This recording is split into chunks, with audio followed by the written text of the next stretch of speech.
You are sitting in the break room at 6:47 inches the morning, 2 hours before anyone else arrives, holding a coffee you don't really want. Your badge is on the table. Your laptop is closed. In 19 minutes, you have a meeting with HR that you scheduled yourself, and you still haven't told your wife what you're about to do. You are 52 years old. You have worked at the same logistics company in Atlanta for 26 years. Nobody in the building knows what your accounts actually look like. Not your manager, not the guy 2 cubicles over who just leased a new Tahoe. Not even your brother, who spent a decade quietly believing he was doing better than you. In 19 minutes, you're gonna walk into a small office and tell your boss you're retiring. This isn't a story about hitting a number. It's a story about the 2 times it almost didn't happen.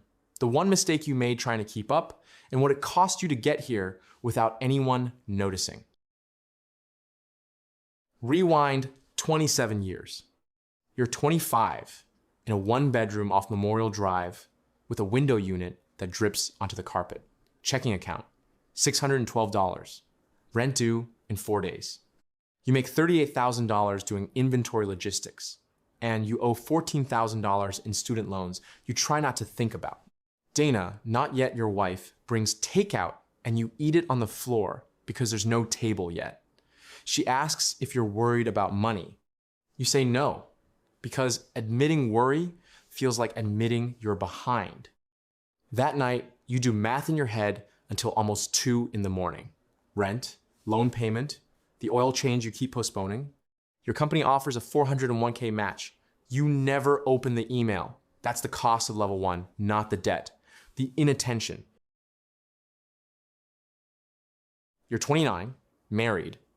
You're at your brother Marcus's housewarming outside Marietta, 4 bedrooms, a grill bigger than your first car. Marcus hands you a beer and says, "Still at the warehouse job?" Not unkind.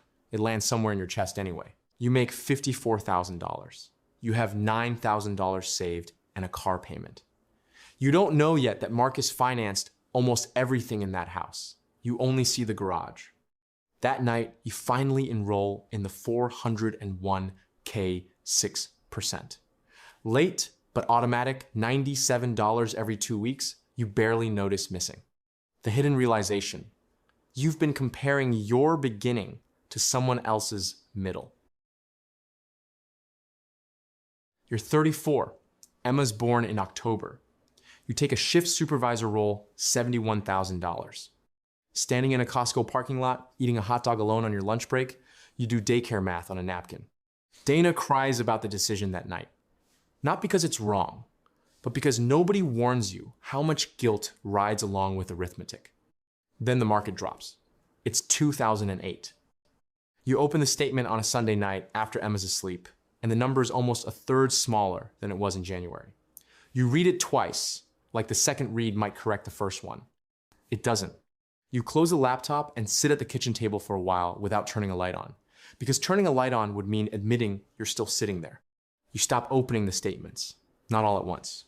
You just notice a few weeks later that you haven't looked in over a month, and that not looking has started to feel like the responsible choice instead of the avoidant one.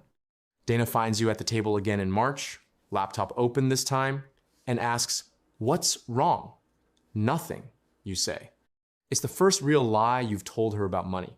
And it doesn't feel like a lie while you're saying it. It feels like protecting her from something you haven't figured out how to carry yet. You call the 401k provider a few days later and ask, almost casually, how you'd go about pausing contributions. The rep walks you through it in under 2 minutes, like it's nothing, like people ask this every day. You don't do it that call. You hang up and think about it for 3 weeks. Then you do it. Nobody sees this happen. Not Dana, not Marcus, not anyone at work. Just you, a phone, and a decision made alone on a weeknight that you will not fully reverse for a year and a half. This is the part nobody remembers from these stories, because it's the part that looks like nothing, except for the year it almost wasn't nothing at all. You restart your contributions in 2010, once the statements stop being frightening to open. You never run the numbers on what the pause actually costs you over time.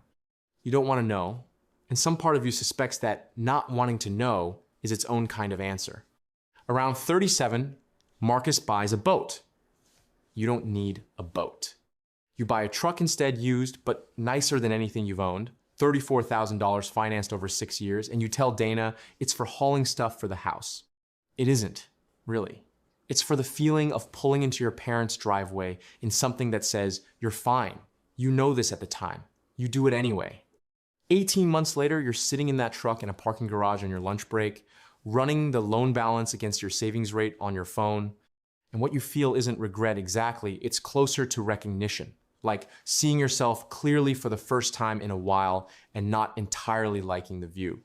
You sell it back at a loss within the month and buy something forgettable. Dana never says, I told you so. She doesn't have to. The silence does it for her.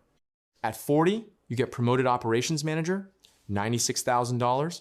Later, $108,000. Your coworker Priya, 15 years younger, mentions over lunch that she contributes 12%. You go home and bump yours from 8 to 12 that same night before you can talk yourself out of it the way you talked yourself into the pause. At 42, your mother's health declines. You and Marcus split in-home care costs, and for the first time in years, you two talk real numbers instead of performance. You learn his success carried a second mortgage. He learns you have more saved than he assumed. Neither of you says much about it. Something quiet shifts anyway. Then, at 46, the company restructures. The first round of cuts happens on a Tuesday. Your friend Dale, who started the same year you did, is called into a conference room at 9 a.m.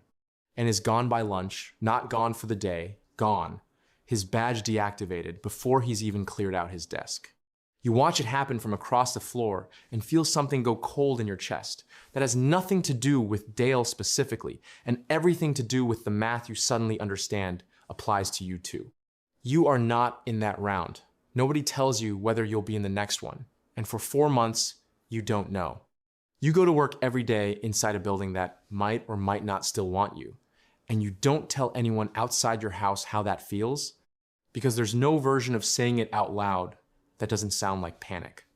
You and Dana cut spending without explaining why to anyone who asks. You stop the small stuff first, the takeout, the streaming subscriptions you doubled up on. And then when the second round of cuts comes in month 3 and you survive it too, you don't relax. You just keep living like the axe is still somewhere above you because for 4 months you don't sleep well that whole stretch. You lie next to Dana some nights doing the same kind of math you did at 25 in that first apartment, except now there's a mortgage attached to it and a kid and a number that's grown enough that losing it would mean losing more than you did back then. The math is bigger. The fear is somehow exactly the same size. Dale doesn't find another job for 11 months. You help him with rent twice that year and never mention it to Marcus or to anyone else. It isn't a secret because it's shameful.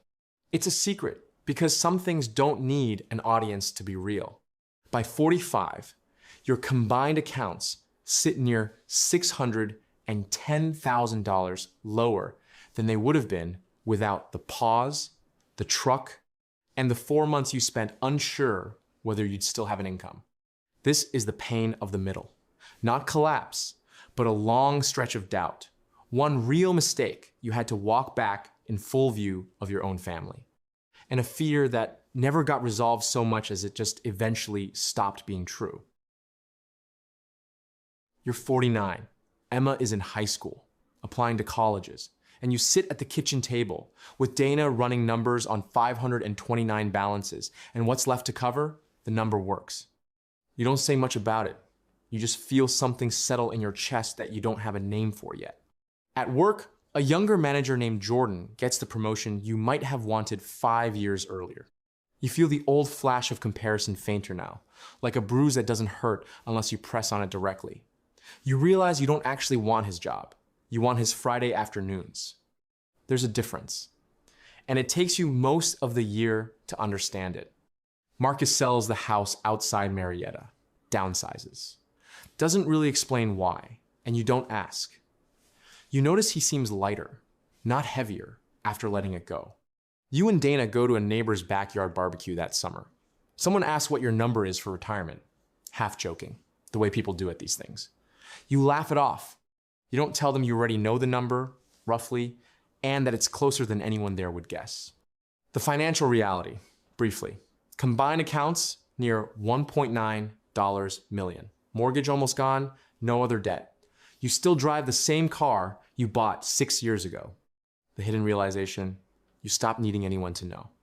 Somewhere in the last few years, the audience for your life quietly disappeared, and you didn't miss it. Which brings you back to the break room. 6:47 in the morning. 19 minutes, now closer to 12.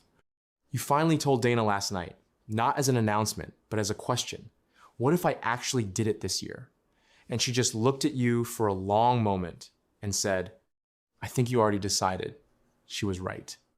The number, if anyone asked, sits at $2.3 million across retirement and investment accounts, built almost entirely from automatic contributions, modest raises, one house you didn't oversize, and 27 years of not paying close attention to other people's garages. There was no windfall, no inheritance, no single dramatic year. Just a long stretch of ordinary decisions that compounded quietly while everyone, including you, was busy looking somewhere else. You walk into your boss's office. He looks surprised, genuinely surprised. The kind of surprise that confirms nobody saw this coming because you never gave them a reason to look.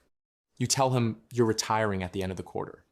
He asks if everything's okay, half expecting a health scare or a family emergency, because that's usually what triggers an exit like this at 52. You tell him everything's fine, better than fine. He doesn't quite know what to do with that answer, and you don't try to explain it further. You call Marcus from the parking garage afterward. You tell him before you tell almost anyone else, which surprises you both a little. He's quiet for a second, then says, I had no idea. You tell him that was kind of the point. That evening, you pick Emma up from school, same as 1,000 other afternoons. She asks how your day was. You say it was good. You don't tell her yet you're saving that for dinner, for Dana, for a slower conversation than a car ride allows. But you notice, driving her home in the same ordinary traffic on the same ordinary road, that nothing about the scene looks any different than it did 5 years ago. That's the part you keep coming back to. From the outside, nothing changed. The car is the same, the house is the same, the Tuesday is the same. But somewhere underneath all of it, your calendar just became yours again. And almost nobody will ever know exactly when that happened. You think about Marcus's garage from 23 years ago, the one that used to sit in your chest like a verdict. You don't think about it the same way anymore. He's fine now too, just differently, on a different timeline, with a different cost attached. You stopped needing the comparison to mean anything a long time before you noticed it had stopped. The money mattered.